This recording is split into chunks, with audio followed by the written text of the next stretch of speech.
ప్రభుత్వ ఉద్యోగాలు ఇప్పిస్తామని చెప్పి నమ్మించి కోట్ల రూపాయలు దండుకున్నారు ఇద్దరు కిలేడీలు.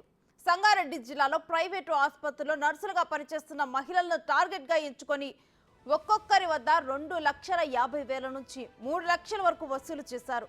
హైదరాబాద్ కు చెందిన అనురాధ, జహీర్బాద్ కు చెందిన మరియమ్మ ఈ ఘరానా మోసానికి తెరలేపారు.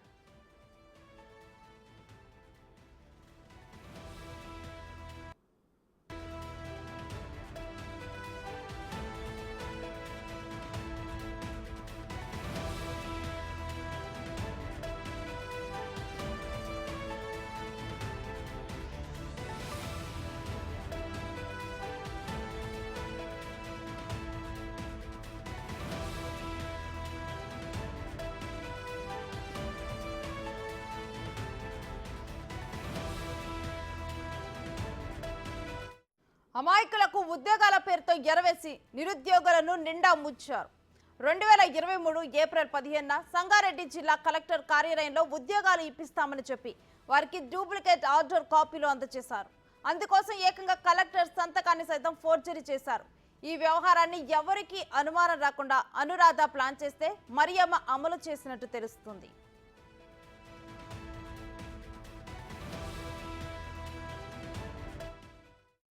ఆదిత్యులను సంగారెడ్డి కలెక్టర్ ఆఫీస్ వద్దకు రమ్మని చెప్పి వారికి ఫేక్ సర్టిఫికెట్స్ అందజేశారు. ఆ తర్వాత తాము చెప్పిన సమయానికి ఉద్యోగానికి వెళ్లాలని నమ్మించారు. ఇంతవరకు బాగానే ప్లాన్ చేసినప్పటికీ రోజులు గడుస్తున్నా ఉద్యోగం రావటం లేదని డౌట్ వచ్చి నిలదీయటంతో అసలు నిజం బయటపడింది. వారిచ్చిన సర్టిఫికెట్లు ఒరిజినల్ కావని, కలెక్టర్ సంతకం కూడా ఫోర్జరీ చేసి ఇచ్చారని బయటపడటంతో పోలీసులను ఆశ్రయించారు.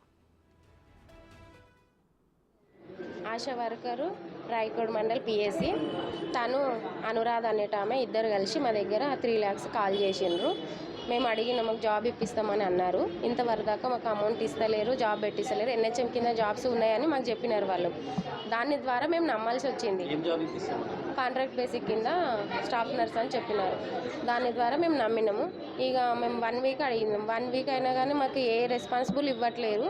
దాని ద్వారా మేము అనుకున్నాం మేము మోసపోయినామని మాకు అప్పుడు అనిపించింది. కలెక్టరేట్ దగ్గరికి వచ్చి క్యాంటీన్లో మాకు సర్టిఫికేట్స్ వెరిఫికేషన్ ఉన్నాయి తీసుకొని రండి. మాకు అనిపించింది ఎవరైనా ఉంటే సర్టిఫికేట్స్ తీసుకొని కలెక్టరేట్ దగ్గర వెరిఫికేషన్ ఉంటుంది, క్యాంటీన్ల కింద తీసుకెళ్తున్నారు. మాకు అప్పుడు కొంచెం మాకు సందేహం వచ్చింది.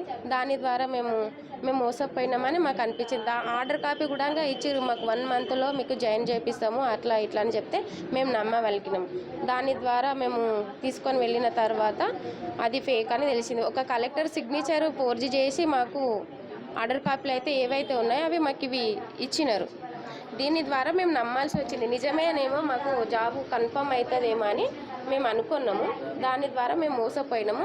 మా అమౌంట్ మాకు ఇవ్వాలంటే మీకు ఇచ్చేది లేదు, మీరు పోలీస్ స్టేషన్కి వెళ్తున్నారు కదా, కేసు పెడుతున్నారు కదా, పెట్టుకోండి, ఏం చేసుకుంటారో చేసుకోండి, మీకు సరైన న్యాయం జరగదు, ఎవరికి అడుగుతారో అడగండి మేము అని మాకు బెదిరింపు కాల్స్ కూడా వచ్చినాయి. 2023లో పలానా ఆశా వర్కర్ మరియమ్మ, అనురాధ అని ఇద్దరు కలిసి మా దగ్గర కాంట్రాక్ట్ కింద జాబ్లు ఇప్పిస్తామని 3 లక్షలు తీసుకున్నారండి.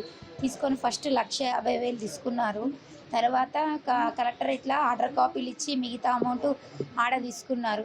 ఇచ్చిన తర్వాత మాకు జాబులు మేము మండే రోజు వెళ్ళి జాయిన్ చేసేసి వస్తామని చెప్పేసి మాకు ఆపి ఇట్లనే రోజుకింత పోస్ట్పోన్ చేస్తూనే ఉన్నారు. అవి తీరా మాకు మోసపోయినామంత తెలిసిన తర్వాత మా డబ్బులు మాకు ఇవ్వమనంటే మేము ఇవ్వము, ఎవరికి చెప్పుకుంటారో ఏం చేసుకుంటారో చేసుకోండి అంటున్నారు. వాళ్ళని మేము ఎట్లా నమ్మాల్సి వచ్చిందంటే వాళ్ళు ఇల్లు చూపించారు, మేము ఇక్కడ గవర్నమెంట్లోనే చేస్తున్నాము అన్నట్టు వాళ్ళ కాలేజ్ చూపించారు, అన్నీ చూపించడం వల్ల మేము కట్టినాం. మాకు జాబులు ఇప్పకపోతే 1 monthలో మనీ తిరిగి ఇస్తామని చెప్పారు మాకు గట్టిగా. అందుకనే కట్టాము. 28 మంది ఉన్నారు, 28 మంది కట్టాము. ఇప్పుడు వాళ్ళు 28 మంది అని నేను అనుకున్నాను, కాకపోతే ఇంకా 35 members దాకా ఉన్నారంట.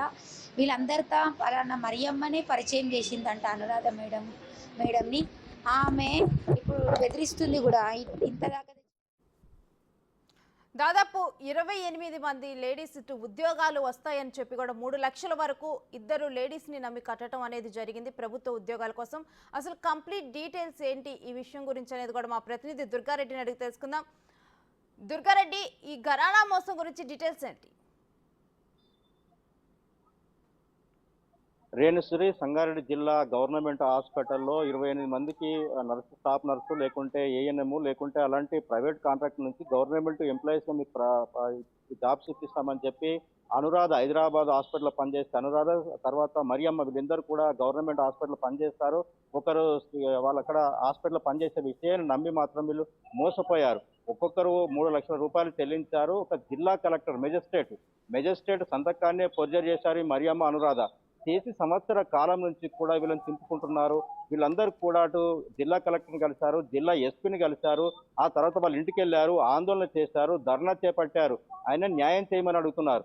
నిజంగానే ఇట్లా వీళ్ళకి మరియమ్మ, అనురాధ 28 మంది కాకుండా బోధన్, సంగారెడ్డి, జైరాబాద్, ఇతర ప్రాంతాల్లో కూడా మరొక 35 మంది దగ్గర కూడా డబ్బులు వసూలు చేశారు. కోట్ల రూపాయలు వీళ్ళు డబ్బులు తీసుకున్న తర్వాత కూడా అపాయింట్మెంట్ ఆర్డర్ జిల్లా కలెక్టర్కి వచ్చి జిల్లా కలెక్టర్ సంతకాన్ని ఫోర్జర్ చేసి అపాయింట్మెంట్లు ఇస్తామని నకిలీ పత్రాలు సృష్టించి వాళ్ళకి అపాయింట్మెంట్ ఆర్డర్ ఇచ్చి మీరు తర్వాత రోజు జైలు కావాలని చెప్పారు. ఒక 6 నెలలు తిరిగిన తర్వాత అసలు రూపం బయటపడ్డది. వీళ్ళంతా మరియమ్మ, అనురాధది.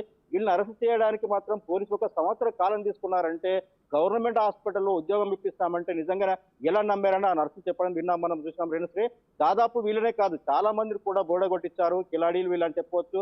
దాదాపు ఈ మరియమ్మ, అనురాధ గత 10 సంవత్సరాల నుంచి కూడా చాలా సందర్భాల్లో కూడా ఇట్లాంటి అమాయకులను కూడా వాళ్ళు మోసం చేసి జాబ్ ఇప్పిస్తామని చెప్పి కూడా డబ్బులు తీసుకున్న దాఖలాలు ఉన్నాయని చెప్పి వీళ్ళంతా ఆరోపిస్తున్నారు. గతంలో కూడా కానీ హైదరాబాద్, ఇతర చోట్ల కూడా వీళ్ళ మీద కేసు నమోదైనా కానీ అక్కడ చర్యలు తీసుకోకపోవడం వల్ల ఇలాంటి సంఘటనలు పునరావృతమని చెప్పవచ్చు. రేణుశ్రీ, దాదాపు ఇక్కడ మాత్రం సంగారెడ్డి జిల్లాకు వచ్చే వరకు మాత్రం గవర్నమెంట్ హాస్పిటల్లో ఒకే చోట 28 మందికి ఉద్యోగాలు ఇప్పిస్తామంటే వీళ్ళు నమ్మి మోసపోయారు. నిజంగా అక్కడ ఖాళీలు ఉన్నాయా, గవర్నమెంట్ జాబ్స్ ఎవరు ఇస్తారు, ఎలా ఇస్తారని కూడా వీళ్ళు కొంత అక్కడికి వెళ్ళి తెలుసుకోవాల్సిన అవసరం ఉండే. నిజంగా వాళ్ళ ఇంటికి వెళ్ళి 1 నెల రోజుల లోపే మీకు జాబ్ ఇవ్వకపోతే మీ డబ్బులు మీకు తిరిగి ఇస్తామంటే కూడా ఇంత నమ్మకంగా చెప్పడంతో వీళ్ళంతా మోసపోయినట్లు మాత్రం చెప్తున్నారు. జిల్లాకు సంబంధించిన పోలీసులు మాత్రం 2 రోజుల క్రితం వీళ్ళని వచ్చి మీరు డబ్బులు ఇస్తారా, ఖచ్చితంగా అరెస్ట్ చేయమంటారా అని చెప్పి మాత్రం పిలిపించి అడిగినట్లు కొంత మనకు సమాచారం వస్తుంది. వారం రోజుల్లో డబ్బులు ఇవ్వకపోతే మాత్రం ఖచ్చితంగా మిమ్మల్ని జైలు పంపుతాము అని అనురాధను, అదే మరియమ్మను కూడా వాళ్ళు ఆ పోలీస్ శాఖ అడిగినట్లు మనకు కొంత సమాచారం అయితే వస్తుంది. దీంతో పాటు జిల్లా కలెక్టర్ వల్లూరి క్రాంతిని కలిశారు. గత షరతు ఉన్న సంతకాన్ని ఫోర్జర్ చేశారు. ఆ తర్వాత కూడా వీళ్ళపై క్రిమినల్ కేసు నమోదు చేయాలని చెప్పి కూడా పోలీస్ శాఖను జిల్లా కలెక్టర్ కూడా ఆదేశాలు జారీ చేసింది. దీంతో పాటు యంత్రాంగం అంతా కదిలొచ్చింది. నిజంగా వీళ్ళందరికీ కూడా 28 మంది గతంలో పనిచేసిన జాబ్లు ఇస్తామని 35 మంది ఈ కోట్ల రూపాయలు వీళ్ళంతా ఎక్కడ ఖర్చు పెట్టారు, వీళ్ళు ఇంకా ఎవరెవరు ఉన్నారు, వీళ్ళందరికీ కూడా లోతుగా ఆలోచిస్తే గవర్నమెంట్ సంబంధించిన ఎవరైనా అధికారులు ఉన్నారా, లేకుంటే జిల్లా కలెక్టర్ స్టాంప్ ఎక్కడ దొరికింది, ఫోర్జర్ చేయాల్సినంత అవసరం ఏం ఏర్పడ్డది, వీళ్ళు నిజంగానే ఎంటెకో, బీటెకో లేకుంటే గ్రాడ్యుయేట్ చేసిన వాళ్ళు కాదు అనురాధ, మరియమ్మ, వీళ్ళంతా కూడా గవర్నమెంట్ హాస్పిటల్లో పనిచేసే స్లీపర్స్ లేకుంటే ఇతర శాఖల్లో పనిచేసే సిబ్బంది మాత్రమే. వీరికి ఇంత పరిజ్ఞానం ఎక్కడ ఉంది, నిజంగా వీళ్ళు చేయాల్సిన అవసరం ఏం ఏర్పడ్డది, మోసం చేయడానికి నిజంగా స్టాఫ్ నర్సులు లేకుంటే ఇతర ఏఎన్ఎంలు ఎందుకు ఎంచుకున్నారు, వీళ్ళ కారణాలు ఏంటి అని కూడా పోలీస్ శాఖ ఆ రకంగా 1 సంవత్సరం నుంచి కూడా వీళ్ళు వెనుక ఎవరెవరు ఉన్నారు వాళ్ళు మొత్తం ఆరు తీస్తే బయటకు వచ్చే అవకాశాలు ఉండే. నిజంగా మరియమ్మ, అదే అనురాధ వెనుక ఎవరెవరు ఉన్నారు, నిజంగా రాజకీయ నాయకులు ఉన్నారా, లేకుంటే ప్రభుత్వ అధికారులు ఉన్నారా, కోట్ల రూపాయలు వసూలు చేసి జాబ్ ఇప్పిస్తామన్న తర్వాత సంవత్సరం నుంచి ఎందుకు ఉపేక్షిస్తున్నారో కూడా అంతు చిక్కని ప్రశ్నగా మారిపోయిందని చెప్పవచ్చు. రేణుశ్రీ, నిజంగా ఇప్పుడు మనం చూస్తే వాళ్ళంతా కూడా పేదలు.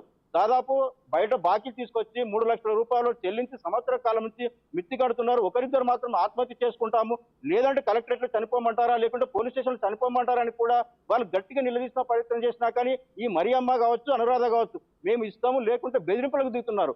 వేల పెట్టించి మీకు ఇచ్చినట్టు మాకు దాఖలు ఎక్కడనే సాక్ష్యం ఏమున్నది, లేదంటే మిమ్మల్ని ఈ రకంగా ఇబ్బంది గురి చేస్తే బెదిరిస్తా అని చెప్తున్నారట. అంటే దాదాపు లేడీస్ మోసం చేస్తున్నారు. అంటే దాదాపు ఉద్యోగం ఇప్పిస్తామని కాంట్రాక్ట్ చేసిన తప్పు, ఆ తప్పును కప్పిపుచ్చుకోవడానికి కూడా వీళ్ళు బెదిరింపులకు దిగుతున్నారంటే రేణుశ్రీ మనం చెప్పొచ్చు. దాదాపు ఇప్పటివరకే పోలీస్ శాఖ వీళ్ళని ఉపేక్షిస్తుంది.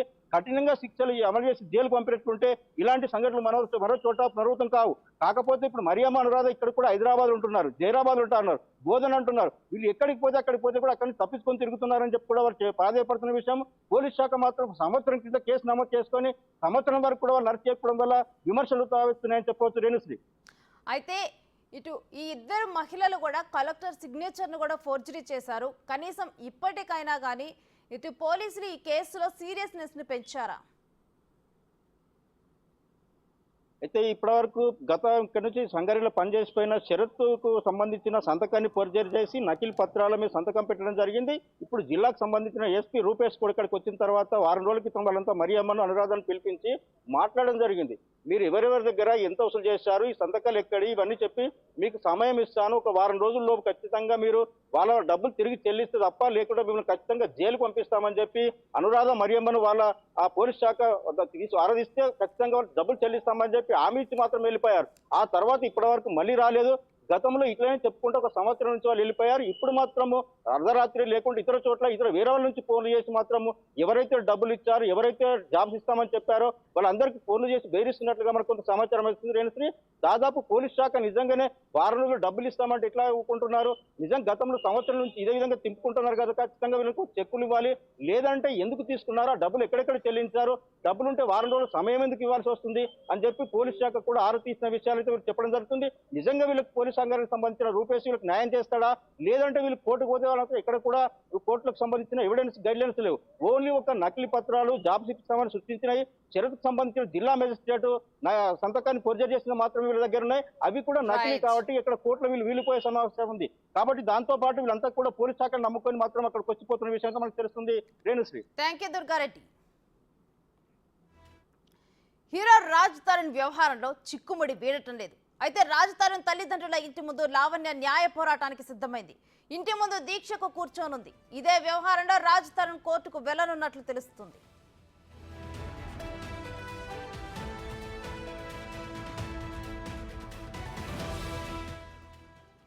అయితే ఈ ఇష్యూలో రోజుకో ట్విస్ట్ బయటకు వస్తూ ఉండటంతో విచారణ కొలిక్కి రావటం లేదు. నిన్నటితో అతని విచారణ గడువు ముగిసినా తాను ప్రస్తుతం అందుబాటులో లేనని, విచారణకు హాజరు కాలేనని తన లాయర్ల ద్వారా పోలీసులకు తెలిపారు రాజ్ తరుణ్. అయితే వ్యక్తిగతంగా విచారించాలని పోలీసులు అంటున్నారు. మరోసారి రాజ్ తరుణ్కి పోలీసులు నోటీసులు ఇచ్చే అవకాశం ఉన్నట్లుగా సమాచారం.